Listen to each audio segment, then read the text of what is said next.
Hello everyone, welcome back to Blup 101 series. I am excited to bring you part 2 of adding pre-built widgets. In the previous video, we delved into the world of Blup's pre-built widgets designed to simplify your app development journey. We explained each and every widget in detail. Today, we'll demonstrate how to use these pre-built widgets to create a login screen. To get started, we'll add two text fields, one for email and the other one for password. We'll align them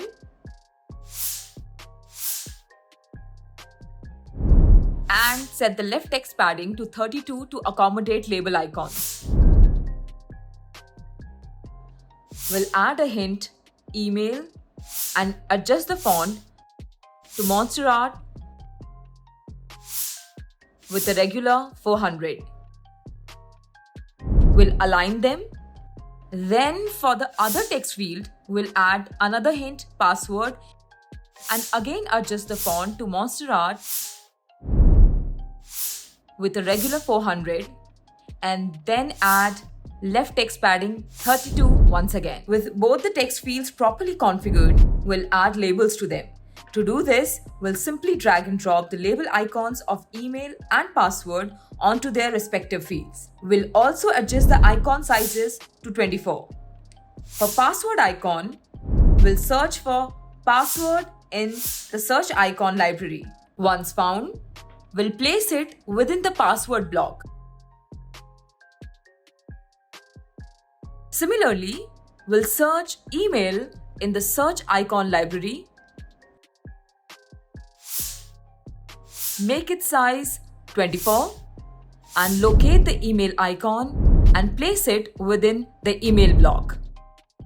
After that, select the password icon and the text, group it with Command+G, and after grouping it, align it vertical center.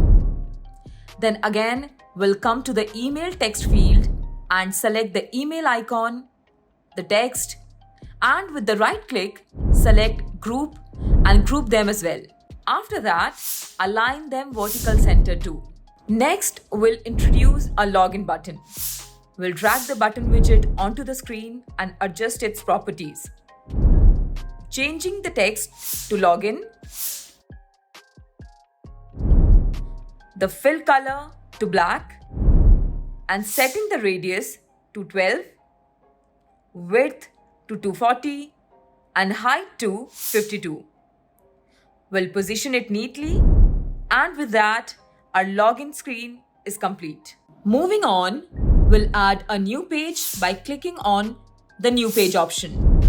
On this page, we'll incorporate a map view to display the right details. We search for the map widget, drag it onto the page, and position it to take up half of the screen. Then we'll add a confirm Uber button by searching for button in the widgets. We'll replace the text with confirm Uber. Change the fill color to black and leave a blank space to display right details, similar to what we have shown in our previous videos. And that's a wrap for this video.